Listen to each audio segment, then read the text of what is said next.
Mapan dulu apa nikah dulu nih? Kalau versi gue sih, kalau versi jujur ya, mapan dulu sih. Maaf Ya. banget. Ini setuju harus mapan dulu minimal ya, minimal banget setengah mapan. Bagiku tetap sama mapan dulu, mapan dulu. tapi mapannya definisi setiap orang pasti berbeda. Betul. Makan lebih penting menurutku pribadi mapan mentalnya. Yes. Iya. Salah satunya adalah mau bertumbuh tadi yang Mbak Noni bilang, sama juga mau melihat ke depan seperti apa.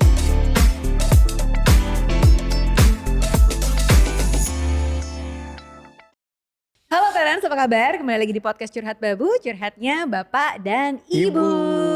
Yeay, episode kali ini kita mau ngebahas fakta soal pertanyaan dan juga curhatan dari para parents atau teman-teman juga. Ada yang bilang nih usia-usia 30-an, konon katanya belum berani menikah karena menunggu kemapanan dulu ya. Semoga gue gak keserimpet jadi kemantanan dulu ya. Kemantanan, ya.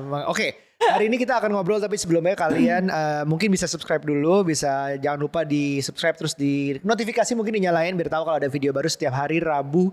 Kita jam berapa ya? Jam 6 sore, jam 7 sore, jam 7 malam itu ada video baru Curhat Babu berdua sama kita. Yes, nah ngomong-ngomong soal kemantanan, gak ada yang kemapanan ya, kayaknya. Emang sengaja. Kayaknya gak enak ngomongin mantan cuma berdua Mario gitu kan. Jadi kayaknya kalau ngomongin mantan mendingan ada yang lain. Oke, gimana? Oke, baiklah. Oke, serius kita ngomongin apa hari ini? Oke. Kita Bukan mau mantan. ngomongin soal kemapanan. Mapan dulu atau nikah dulu. Karena kadang-kadang nih dua hal ini nanti deh nikahnya nunggu mapan dulu. Benar. Atau misalnya sebaliknya. Sedangkan gitu kan. mapan sendiri banyak bisa digali lebih dalam lagi ya. Tentang misalnya mapannya itu seperti apa, menurut siapa, dan Betul. apakah benar ada mapan? Dan oke, kalau gitu kita langsung undang aja narasumber kita di episode kali ini. Ada Mbak Nadia Harsya. Yeay! Halo. Oke, pertanyaan pertama, apakah sudah mapan? Nah, sebelumnya aku kenalin dulu buat teman-teman di sini yang nonton. Mbak Nadia Harsya ini adalah seorang CFP, seorang ibu, seorang istri, dan juga mantannya siapa gitu. Ngomongin kenapa Mantan lagi, emang dia mau nyambung-nyambungin nih. Kalau ngeliat di Instagramnya @noninadia tuh aku pikir tadi noni dari mana nih gitu kan. Noni dari mana? Noni dari mana? Oh nggak tahu seorang CFP gitu. Nah nih Mbak Nadia, kalau dengar cerita tadi gitu kan soal mapan Mapan kan gua dulu kok atau nikah seribet ya. dulu. Gitu. Bener, mapan dulu atau nikah dulu. Sebenarnya gimana sih? Karena nih pasti yang nonton kalau di YouTube banyak yang Gen Z ya kan, atau mungkin juga milenial yang belum mau menikah. Atau mungkin yang sudah menikah tapi merasa belum mapan. Masih belum mapan. Nah, itu bisa juga cocok untuk video ini. Nah gimana tuh? Kalau misalnya aku lihat ya, kalau misalnya dibilang makin banyak orang-orang yang menunda nikah terus pengen mapan dulu, ya nggak salah juga sih. Karena memang secara literasi 10 tahun terakhir ini finansial kita tuh udah makin naik gitu loh. Ya. Orang tuh udah sadar bahwa menikah itu datang dengan konsekuensi. Aha. Kalau zaman orang tua kita dulu ya bilangnya adalah nikah, punya anak, nanti akan banyak rezeki. Tuh. Ya. Padahal itu kalimatnya nggak lengkap. Oh gitu. Harusnya apa Tapi Yang tambahnya? lengkap adalah menikah dan punya anak itu membawa banyak rezeki yang mesti dicari. Oh gitu. Rezeki Siapa tetap yang menghilangkan dicari ya. satu kalimat terakhir itu? Sangat penting loh. Karena fenomena ini benar berubah di 10 tahun terakhir seperti Nadia bilang. Jadi dia tuh bahkan di luar negeri, di beberapa negara itu sudah menjauhi menikah. Yes. Jadi kayak mencari uang dulu, terutama negara-negara seperti Jepang, Korea Selatan, ya. Singapura. Ya. Jadi oke, gue mau karir dulu, bahkan nikah udah belakangan aja. Jangan kan punya anak, nikah aja ditunda gitu. Ya. Jadi memang financial literacy yang lumayan. Bahkan nih bener apa enggak, Gen Z sekarang, temenku yang ikut di dating app, Gitu. dia punya dating app, katanya sekitar 7 dari sampai 8 dari 10 yang dia ketemuan, finansial langsung dibahas di ketemuan pertama. Wow. Ya, bentuknya macam-macam, mau nanya kerjanya apa, ada yang sampai gajinya berapa. Nah itu di pertemuan pertama. Kalau zamannya gue menuca itu kabur pasti. Benar. Ada apa nih, gue ditanya-tanya nih di pertama ketemu gitu. Iya. Ya tapi menurut gue juga nggak terlalu salah sih. Karena memang gini, dulu finansial tuh dianggap tabu banget untuk diobrolin. Karena gini, masing-masing pihak laki-laki dan perempuan tuh punya overthinkingnya sendiri. Oke. Nah kalau laki-laki overthinkingnya adalah, aduh bisa gak sih gue memenuhi ekspektasi si perempuan ini. Oke. Apakah aku cukup sukses? Apakah aku cukup punya uang? Gitu. Kalau dia mengangkat isu finansial duluan. Sementara kalau dari pihak cewek nih, pihak wanita kalau misalnya dia mengangkat isu finansial duluan, pasti ada overthinking kayak jangan-jangan nanti gue dibilang cewek matre. Itu Iya, kan. bisa. Nah, tapi menurut gue seiring waktu keterbukaan ini sih it's a good thing sih, karena memang biasanya kalau emang lo jadinya nggak mau serius, ngapain sih sampai susah-susah ngebahas hal yang susah gini? Susah ngebahas hal yang susah. Ya. Jadi sebenarnya gimana? Baiknya kita melihat kemapanan ini gimana? Apakah definisi mapan tuh apa sih buat setiap orang? Definisi mapan ya. Jadi gini, kalau emang ini ditanyakan ke Nadia 10-15 tahun yang lalu ya, Oke. waktu masih bucin, Oke. tentu aku akan mendahulukan cinta ya, bener-bener aku cinta sama Ya. dia, apapun yang terjadi ya udahlah, lihat aja besok. Oke. Kan? Nah, Terus Terus sekarang aku sudah semakin dewasa, Iya. dan ada terus- CFP-nya. ya, ada CFP-nya, terus bertemu banyak kasus-kasus tentang bagaimana uang itu, pokoknya pengelolaan uang lah. Terus ditambah lagi jadi orang tua dan ibu dari seorang anak perempuan. Nah jadi begitu gue tuh lagi jadi dibalik gitu kayak, wah ternyata dulu nyokap gue bener ya, ternyata nyokap gue nggak matre. Kalau sekarang ada orang datang mau ngelamar anak gue, agak jauh ya pikirannya. Overthinkingnya mama gini nih. Overthinking Bener. banget. Melamar anak gue dalam kondisi om, tante, saya nggak punya apa-apa gitu. Itu pasti kan lo kayak, what? Berani-beraninya. Bener, lo mau melepas anaknya gitu Nah, ke anak orang gue yang yang, nggak punya apa-apa, nggak ada apa-apa gitu ya. Iya. Heeh. Lo nggak tahu biaya les anak gue tuh seminggu aja berapa? Jadi sebulan terus 1 term, lo bayangkan. Terus anak perempuannya 2 lagi aku. Bener, kita Kali pakai 2. kali 2 lagi. Nah Iya. itu sih, jadi memang mapan itu akan menjadi berbeda definisinya seiring waktu gitu. Kalau misalnya ditanya nikah dulu atau mapan dulu versi Nadia nih, aku akan jawab dua-duanya tuh boleh. Dua-duanya boleh. Terserah, kalau kamu mau mapan dulu hayo, nikah dulu silakan. Tapi yang paling penting menurut aku adalah mindsetnya dulu. Pasangan kamu, calon pasangan kamu itu mau bertumbuh apa enggak? Kalau itu nggak ada, Wow. ya Benar. boleh aja sih gitu. Ini jawaban bijak nih, jawaban aman ya. Tapi kan nanti Bener-bener. calon menantunya akan bilang saya siap bertumbuh. Tapi nggak tahu. Ya udah aku mau tumbuh kok sama anak tante. Bener, Aku gimana mau kok tuh? tumbuh gitu. Iya. Jadi aku agak ini kalau versi Iya, kita iya, ya, iya. mungkin kita berapa 11 tahun yang lalu waktu Iya. mau menikah.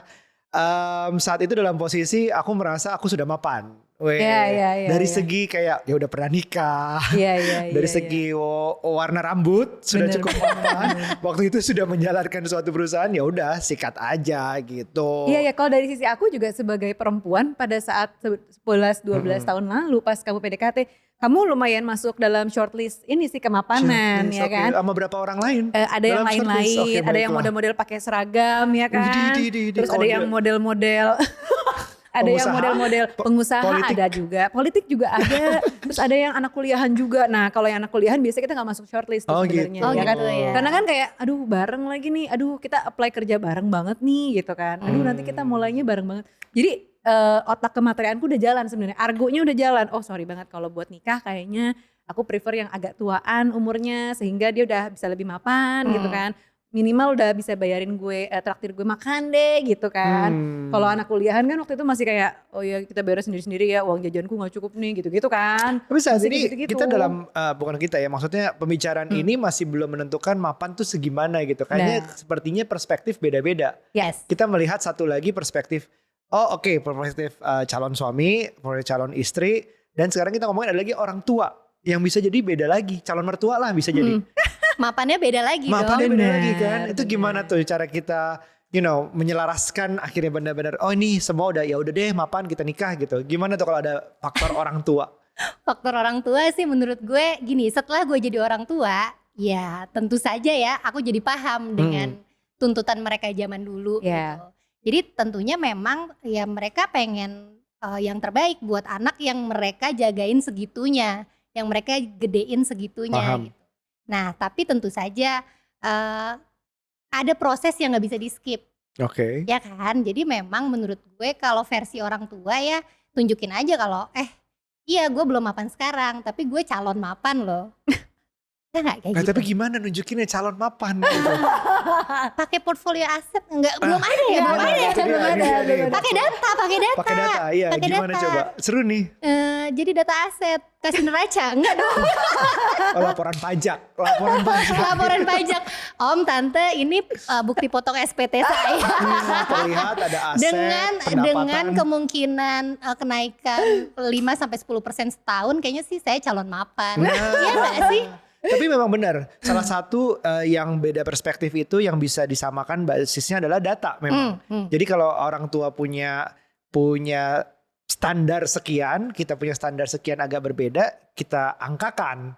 Benar kan ya? Salah Iya satunya dong, adalah jadi angka. on the same page kan. Nah, jadi kalau misalnya udah mau pitching ke calon mertua, ya harus ada something, harus ada angkanya. Kalau memang perlu akhirnya nggak sama, kita buktikan dengan data, bener nggak? Bener sih, tapi kalau yang level orang tua ya, kalau yang aku tahu mereka kan sangat visible dan ngelihat yang tangible gitu loh, yang kelihatan aja. Misalnya makanya kayak orang tuaku lebih welcome kalau ada ya cowok yang datang pada saat itu pakai seragam. Wah, udah jenjang karirnya udah langsung terbaca, Bo. Langsung yang wah nih karir nih akan ditempatkan posisi di sini Seragam gitu. tuh bukan jas alma mater gitu.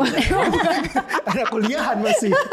Bukan seragam ini kan, seragam. Tapi kan ini apa namanya kayak kurir itu pakai seragam Bener, juga. pakai seragam. Ini seragam akademi Oh, itu akademi, kan, akademi. pasti Oke. kan. Wah, akan ditempatkan di sini. Wah, karirnya akan menjadi pejabat nanti. Padahal nih masih ya istilahnya masih kuliah juga kan gitu. Tapi orang tua udah bisa ngelihat itu sebagai jenjang karir Karena gitu. zamannya mungkin ya, zamannya. Iya, dan Beda pokoknya nih zaman. level-level yang kayak oh iya udah PNS, pokoknya udah kerja di BUMN atau udah di akademi-akademi kepolisian kek atau apa kek, itu tuh udah sesuatu yang Iya. menjanjikan ceritanya. Ceritanya. Pasti anak gue nih bakal hidup bahagia gitu loh. Makanya iya. orang tuaku lebih welcome, pintu terbuka buat mereka yang pakai seragam akademi gitu. Aku yakin yang nonton sini sekarang udah banyak yang model, gue bingung nih mau menjelaskan ke calon mertua gue kerja apa sebenarnya. Bener. Begitu banyak pekerjaan yang di rumah aja, duitnya mungkin gak rutin kayak gaji, udah bener. banyak. Tapi bukan berarti salah sama sekali, which is bisa jadi lebih banyak mungkin. Nah itu gimana cara kita ngomongin bahwa kita mapan gitu dalam keadaan kerjaan yang susah dijelaskan. Oke, ini kejadian sih sama suami gue dulu. Nah, Gitu. nah, nah. Jadi dia tuh adalah dia pekerjaannya di dunia digital. Oke. Dan kantornya dia di Indonesia, dia nggak punya kantor fisik di Indonesia. Jadi kerjanya tuh Dari rumah remote nih? dari rumah. Waduh. Nah, seru banget kan tuh. Jelasinnya gimana Nah, tuh? jadi waktu awal-awal PDKT nyokap gue nanya kerja di mana. Dia aja bingung ngejelasin pekerjaannya gitu. terus. Nah, sampai ada satu titik di mana nyokap gue ngomong ke gue gini. Jangan sampai deh kamu dimanfaatin, masa kamu doang yang kerja, dia ongkang-ongkang kaki. Gue ngakak banget. Suami gue ngakak banget sih sampai sekarang kalau gue ceritain gitu. Nah terus udah gitu, tapi seiring waktu kita pitching ke orang tua gitu kayak, "Mah, Pak, kita mau serius, rencananya nanti rencana pernikahannya A, B, C, D, uangnya tuh ada di sini, di aku segini, di Nadia segini." Gitu. Oh, Jadi dengan angka berarti dengan ya? angka, Wow. dengan Oke. angka. Jadi orang tua gue kayak, oh ya udah satu apa checklist lewat lah nih anak gitu. Jadi kayaknya gitu. Jadi memang mau nggak mau kita tuh berani untuk ngomong bahwa aku mau serius rencananya A gitu. Perkara nanti berhasil tidak berhasil ya kan selalu ada kemungkinan ya. Tapi menurut gue orang tua tuh perlu diyakinkan dengan bahwa anaknya firm dulu aja. Oh, Ya benar nggak sih. Karena memang yang maunya orang tua anaknya itu hidup bahagia. Yes. Gitu kan intinya gitu. Mau orang tua zaman kemarin-kemarin kayak atau orang tua angkatan kita sekarang Iya, pasti kan pasti pengennya masih sama anak sih. kita bahagia. Nah, salah satu indikator kebahagiaannya adalah kenyamanan gitu, kayak Kenyamanan tinggal di hidup ya. mana, Iya. anak gue nanti biaya operasionalnya gimana, Yes. kayak gitu-gitu kan. Pasti nanti kalau dia anak gue punya anak lagi terus nanti gimana. Intinya sih sebenarnya pengen anak-anaknya tuh apa ya, nyaman dan aman lah sama orang ini gitu, ini percayakan. Nah, tinggal gimana caranya kemapanan itu didapatkan sebelum menikah kah atau setelah menikah gitu. Kalau aku mungkin pada saat itu berpikirnya lebih realistis kali ya, makanya maunya yaudah ya Mario yang udah agak mapanan gitu kan, dia setengah mapan. Jadi lah. tidak perlu ada episode yang membuktikan ya. Betul. Dan karena kayak dia orangnya pertama nih, oh dia udah punya pada saat itu punya usaha sendiri gitu kan. Terus kedua, kayaknya kalau aku lihat nih, ini orang potensi dia berpotensi deh, alias kayak cukup pinter nih kalau misalnya sampai kenapa-napa dia kayaknya bisa untuk kerja lagi di tempat lain gitu loh. Ya, Kan ya, ya, kadang kita ya. punya sense ya, nih orang malesan nih orang kok Ya. mageran ya, kok nih orang nggak resilient gitu lah kalau Iya. zaman sekarang bilangnya. Jadi ngeliat Aryo kayaknya cukup bisa lah kalau misalnya pun dia Beradaptasi kalau dia Ah. dapet tantangan hidup gitu ya. bener, kayaknya bisa nih orang gitu. Ya udah deh, jadi salah satu faktor yang aku iyain Betul. karena itu sih. Kalau dari saran dari seorang financial planner, minimal ini kalau boleh memberikan standar-standar kemapanan untuk menikah, itu apa sih yang dicari? Apakah rumah yang besar, apakah mobil yang Kendaraan, mahal atau apa? Mungkin ada Atau dana darurat, udah tapi kan punya nggak apa mungkin gimana? ya, tapi kan nggak mungkin cuma dengan bawa cinta Ya, gitu ya, ya, kan. ya, Tapi ya, pasti ya. ada something Indikatornya gitu. ya. Dari CFP Indikatornya. gimana nih? Kalau versi gue ya, menurut gue kita tuh pasti berharap idealnya hubungan cinta tuh nggak transaksional. Idealnya. Idealnya. Padahal gitu. Idealnya. Iya dong, maksudnya gini, Iya, bener. ya jangan sampai dikaburkan hanya hal-hal yang sifatnya material aja. Betul, Betul. setuju. Tapi setelah menikah itu datang dengan konsekuensi. Iya. Ya kan? Besok sarapan apa, nasi uduk kan gak bisa dibeli pakai cinta, Kak. Bener. Jadi memang menurut gue ya, kalau dari sisi financial planner ya, paling enggak ya harus ada versi lo bisa menghasilkan uang dulu. Income-nya Oke. ada. Income-nya ada. Oke. Income-nya ada. Terus kalau misalnya ya kalau nggak apa-apa dong kalau mau mulai dari nol sama-sama, entah dulu nolnya apanya dulu. Oke. Kalau nolnya saldonya ya masih bisa ditolerir deh. Tapi kalau nolnya udah dari sisi tanggung jawab, keinginan bertumbuh, terus nggak mau maju, tekadnya nol, ya menurut gue udah red flag banget, tinggalin aja. Oh. Itu sih dari Jadi gue. dasarnya ada income ya. Nah, Yes, income-nya income. itu mungkin Harus bisa rutin atau yang gak rutin? Rutin gak rutin tuh sama aja kok. Oh gitu. Perkara diaturnya aja.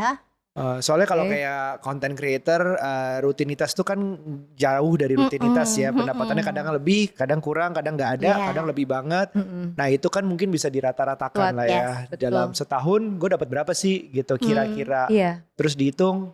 Mungkin berikutnya menyamakan gaya hidup kali. Ya, Spendingnya tuh level di mana gitu. Iya Kalau benar-benar. gue ada income tapi cuman berhasil buat beli jajan kopinya Iya, dia Jo, mungkin iya, buat itu kan kan kayak susah. nggak cocok kan ya. Bener-bener. Jadi Tapi- emang level of lifestyle-nya tuh mesti Hampir mirip, sama, mirip-mirip gitu ya. bener-bener. Aku setuju sih Mbak Nadia juga bilang keinginan bertumbuh karena emang indikator buatku ini assessment dulu gitu ya kemapanan. Kalau versi aku nggak harus punya rumah karena pada saat kita nikah juga kita nggak punya rumah Kita ya nggak punya. gitu kan. Jadi tapi ya itu bener sih, income juga dia ngapain gitu Yes. kan. Apa sih yang dia hasilkan. Nah nanti baru kayak income-nya berapa itu kan mungkin menjelang nikah kayak atau bener-bener udah serius baru Betul, kita tahu. Terus betul. kita gabungin sama penghasilan kita misalnya Iya. berapa, oh cukup nggak ya kira-kira kalau kita berumah tangga misalnya Yes. gitu. Terus kita mau tinggal di mana gitu. Nah terus kedua keinginan bertumbuh tadi setuju karena kita juga pada saat pacaran menuju nikah udah agak serius. Terus udah mulai begitu udah nikah udah lebih udah lebih menyatukan. mengerucut lagi Mengerucut kan. lagi gitu. Tujuan barengnya apa. Kayak tinggal Gitu. di mana tuh ngaruh banget. Kayak tinggal mau di rumah orang tua, mertua atau tinggal sendiri. Tinggal sendirinya mau di mana nih, mau daerah yang apa gitu. Itu juga kan ngaruh banget. Terus lifestyle-nya juga Iya. itu kan apa ya, muncul barengan tuh sama tinggal di mana gitu. Setidaknya saat-saat kenal harusnya udah bisa Udah bisa mengerti lah menilai ya. sih. Menilai lah. Dating itu udah bisa kelihatan sih. Wah cocok gak nih, nyambung gak nih gue lifestyle Iya. sama dia. Bukan menyalahkan lifestyle dia ketinggian atau kerendahan, tapi ya cocok sama kita apa enggak gitu loh. Aku tadi kan di awal juga sempat bilang bahwa apa ya, ini kita mau lanjut berikutnya untuk kemampuan bertumbuh salah satunya ada income, tapi juga literasi finansial kan naik semua nih katanya di 10 tahun terakhir. Seberapa penting itu jadi modal untuk menikah? Jadi udah ada income, tapi literasi finansialnya seberapa butuhnya gitu untuk tahu income-nya mau diapain aja misalnya, atau mau melihat 5 tahun, 10 tahun ke depan seperti apa. Seberapa penting literasi finansial untuk menunjukkan kemapanan? Menurut gue penting banget. Kalau nggak bisa dua-duanya literasi finansialnya tinggi, paling nggak salah satu. Karena gini, jadi menurut gue kita bisa menganalogikan nikah itu kayak ngatur perusahaan gitu. Harus ada yang mengambil keputusan, harus ada yang melakukan spending, Iya. harus ada yang jadi gas dan harus ada yang jadi rem. Rem. Oke. Oh. Gitu. Karena kan on daily basis kita melakukan transaksi ya, transaksi Bener. buat hidup gitu Iya. ya. Iya. Betul. Kayak mau beli rumah, mau nyekolahin anak, perkara simple kayak mau makan di mana, groceries apa, itu kan keputusan-keputusan yang harus diambil setiap hari. Kalau nggak ada salah satu yang ngerti untuk ngatur uangnya gimana, spendingnya gimana, terus savingnya gimana, next investmentnya gimana, ngumpulin duit buat apa, tuh kayaknya yang akan jadi kacau balau nggak sih? Benar, Gitu. benar. Jadi memang harus ada 1 atau 2 orang yang harus ada salah satu pihak yang menjadi semacam menteri keuangannya menurut gue. Benar, setuju Dan sih. nggak harus kepala keluarga ya. Nggak harus. Iya. Dulu kita juga pas awal-awal nikah, aku sendiri sih nggak punya literasi finansial yang gimana-gimana, zero. YOLO Kak, kita habiskan duit kita hari itu gitu kan. Tapi begitu udah nikah setahun kemudian, Agak ada kayaknya- pengaruh-pengaruhnya ya. Iya, kok kayaknya aku Iya. perlu ya untuk kita akhirnya pertama kali belajar sama financial planner juga Iya. tuh ya kan. Dari situ kita belajar, oh ternyata mengalokasikan pos-pos tuh kayak gini, tapi harus punya tujuan finansial. Yes. Pada saat itu kita belum punya anak ya Betul. pas tahun nikah Mau tuh. ngejar Jadi apa gitu. Jangan sampai yang suami kesini, yang istri kesini. Apa yang Bener. dibikin bareng gitu. Suami Terus- mau anak 10, istri mau anak 2. Terus Kayaknya mau beda sekolahin kan? di mana tuh udah justru tercatat, udah terhitung dari awal nikah, setahun nikah pertama tuh. Jadi sebenarnya kalau emang kalian nggak ngerti juga soal finansial, jangan kayak nyerah gitu aja. Nah justru kesempatan buat bertumbuhnya tuh ada. Entah kalau misalnya budgetnya ada, ya udah deh pakai financial planner supaya bisa diajarin gitu misalnya. Atau kedua sekarang kalau misalnya budgetnya minim banget, misalnya bisa ikutan kelas-kelas finansial. Kayak Mbak Nadia ini kan juga bikin kelas-kelas finansial gitu kan, personal finance. Tapi Jadi pasti gimana bisa sih kita diikutin. menentukan sebagai pasangan yang udah terlanjur menikah, lagi menuju mapan mungkin. Nah, cara belajarnya tuh kayak gimana sih? Kita kan sekarang dalam era yang oke, tadi ada financial planner private personal gitu loh ya. benar. Maksudnya kita hire cuman buat nganalisa uang kita, naruh Yes. investasi di mana, sampai ada YouTube yang ngomongin finansial semuanya yang gratis. Ya. Yes. Overloaded with information kan juga akhirnya bingung, paradox Bingung. of choice, gue milih yang mana nih, mana yang benar. Gimana menentukan itu dengan pasangan, kita harusnya ke sini aja atau ke sini atau ke situ gitu. Jadi menurut gue ya, ngatur duit itu akan menjadi suatu hal yang sangat personal. Gak bisa disamakan antara satu keluarga dengan keluarga lain gitu. Dan ya itu tadi overloaded information gitu. Saran gue adalah coba lu cari dulu kira-kira yang aplikatif di lo tuh yang mana. Satu. Next yang kedua adalah sebenarnya it's about your understanding your behavior. Oke. Understanding money is about understanding your behavior. Jadi emang intinya adalah coba aja deh dari sehari-hari dulu aja. Cari tahu income berapa, expenses berapa. Itu udah basic banget gitu. Jadi Bener. banyak ya yang orang gue ketemu gini. Income gampang lah, mereka bisa cari tahu karena mutasinya Ada slip dikit gaji kan, gitu. ada slip gaji dari laporan pajak Iya, iya, gitu kan. Bener. Iya income gue segini gitu. Tapi when it comes to spending, gue tanya, lu spending ngabisin duit sebulan berapa gitu. Itu mereka bengongnya lama banget. Kayak, Kira-kira kira-kira gitu. seginilah gitu. Terus gue memberikan challenge ke mereka, coba dicatat dulu deh. Dalam sebulan lu kira-kira spending berapa. Catat setiap hal terkecil gitu. At the end of the day, di hari ke-30 biasanya mereka tuh kena mental. Karena Ternyata kan gue pikir gue ngabisin duitnya 10, kok di catatan gue 17 ya, jauh coy gitu. Ya, Nah lumayan. jadi memang understanding your habit dulu Ya. gitu. Itu basic banget income sama spending.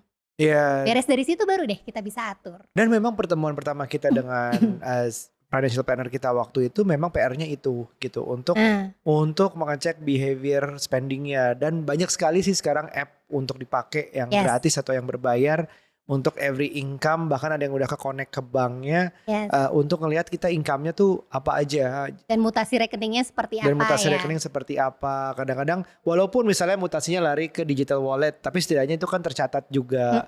Digital walletnya mungkin nggak usah detailin lagi, pakainya untuk kopi lah, untuk makan, untuk apa, tapi setidaknya itu keluar dari rekening kita. Jadi yang keluar dari rekening kita kalau bisa dikategorin semakin banyak semakin bagus. Dan ini katanya nggak harus dilakukan seumur hidup ya. Enggak, yang penting lu dapat polanya aja dulu. Dapat polanya Bener. minimal, coba lakuin berapa lama mungkin. Sebenarnya minimalnya tuh 30 hari satu cycle. Oke. Gitu. Tapi untuk ngedapetin yang polanya benar, karena kan dalam satu cycle itu mungkin ada hal-hal yang sifatnya unusual, Iya, iya. transaksi kita yang nggak biasa gitu. Nah, gue selalu saranin 3 bulan minimal. 3 bulan. 3 bulan terus dicari rata-ratanya. Nah, itulah pola yang sebenarnya Terus- sangat mencerminkan how you behave with money. Soalnya ada kayak dana darurat tiba-tiba kepake gitu-gitu ya. Yes. Ya, yang sebenarnya juga perlu di aware dari seluruh kayak pola-pola pengeluaran dan juga tadi mutasi yang cuma sedikit ya masuk cuma sekali mungkin ya dalam 1 bulan ya kan. Yang perlu Single credit, multi debit. benar. Nah, menurutku tuh yang penting juga adalah self control sih dari semuanya. Karena pendapatan mungkin cuma sekali dalam 1 bulan, tapi pengeluarannya itu yang kadang-kadang nggak kekontrol tadi ya Mbak. Yes. Mungkin hal-hal yang kayak sifatnya wajib nih kayak misalnya bayar iuran kebersihan rumah atau misalnya bayar beli listrik gitu, token Ya. listrik atau misalnya bayar les anak, bayar sekolah itu kan udah yang sesuatu yang memang harus keluar gitu. Tapi kan banyak hal-hal lainnya jajan-jajan atau misalnya shopping-shopping itu yang kadang-kadang di luar kontrol kita. Itu susah banget. Iya kan? Iya gak sih? Ya, gue sampai punya moto jangan sampai nyari duitnya setengah mati, keluarnya setengah sadar. Keluarnya setengah sadar, ya tiba-tiba ada promo, wah ada cashback. Nah iya, jadi ketika lo mencatat itu di akhir hari, oh hari ini gue transaksi apa aja ya, coba di list gitu. A, B, C, D, E, wow buat ginian aja gue ngabisin sekian rupiah gitu. Nah efeknya ada kesadaran gitu bahwa oke, berarti next day mungkin gue agak ngerem dikit nih, jangan ugal-ugalan kayak kemarin. Iya, benar setidaknya bukan untuk kayak menyesali tapi untuk mengatur ke tapi kayak bahan depannya. refleksi aja Benar. ya. Refleksi ke Benar, depannya. benar. Anak zaman sekarang tuh nggak boleh ditakut-takutin gitu. Oh nggak boleh, Nggak udah nggak boleh. zaman ya. Fearmongering. Fearmongering udah nggak zaman, udah lewat tuh masa pandeminya Iya, ya kita kan. nggak usah ngomongin harga melahirkan ya bersama. Iya, benar. Nggak usah bahas harga sekolah juga ya Nggak usah kan. bahas Itu kan harga udah sekolah masing-masing juga. sesuai kemampuan aja. Gak ikutan. Iya, kita kembali lagi ke topik. Jadi mapan dulu apa nikah dulu nih? Gimana? Expert aja dulu yang jawab. Expert aja yang dulu, CFP dulu yang jawab. Kalau versi gue sih, kalau versi jujur ya, mapan dulu sih. Maaf Ya. banget. Apalagi Aku sudah punya tambahkan, anak nih, pasti iya, punya aku anak nih. tambahkan. Ya setuju harus mapan dulu minimal ya, minimal banget setengah mapan. Setengah mapan tuh dalam artian udah dapat penghasilan, terus Udah tahu setidaknya mau kemana. benar 5 tahun ke depan nih. Kalau kayak HRD nanya aja, Iya.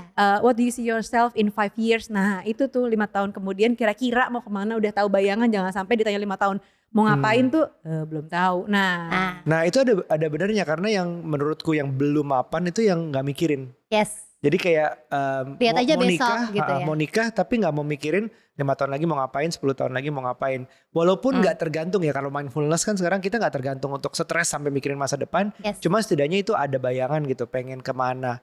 Jadi kalau bagiku tetap sama mapan dulu, mapan dulu. tapi mapannya definisi setiap orang pasti berbeda. betul. Makan lebih penting menurutku pribadi mapan mentalnya. Yes. Iya. Salah satunya adalah mau bertumbuh tadi yang Mbak Nuni bilang, sama juga mau melihat ke depan seperti apa. Jadi kan untuk bertumbuh kita harus bisa ngelihat bayangannya kira-kira walaupun nanti gak sama akhirnya gak jadi.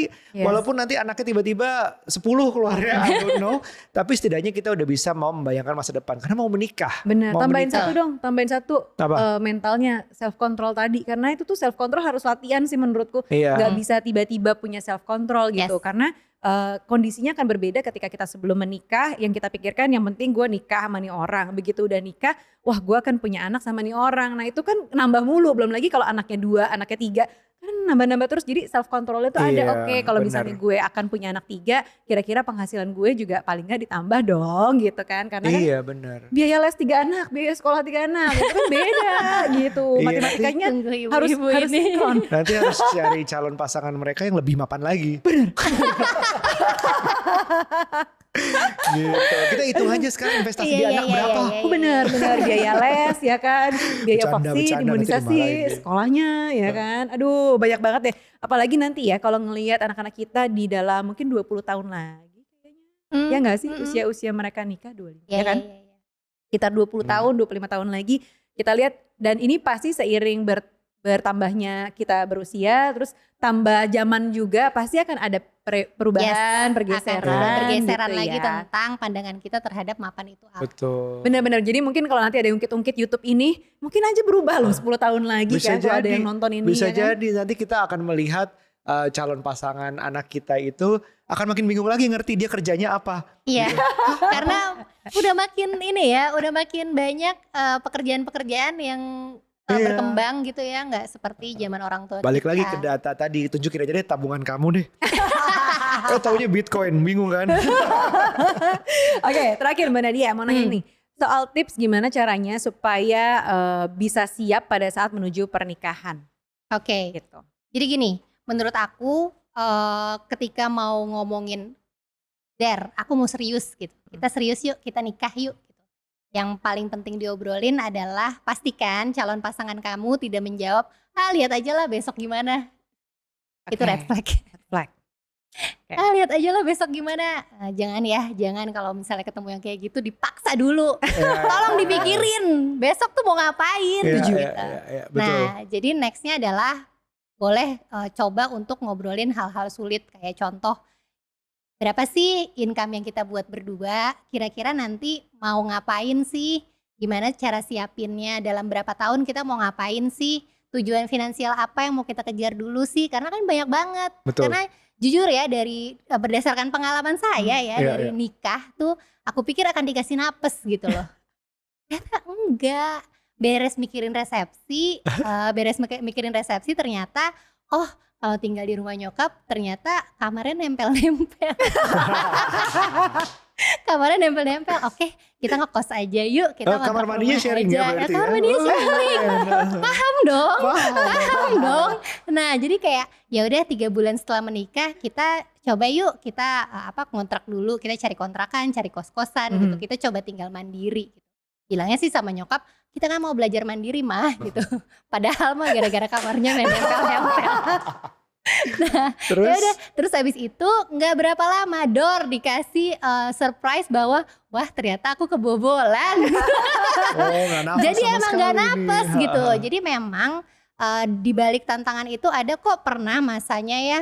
Gue tuh pernah cerita sama temen gue abis akad KPR, uangnya tuh bener-bener abis karena untuk bayar DP, bayar notaris gitu-gitu.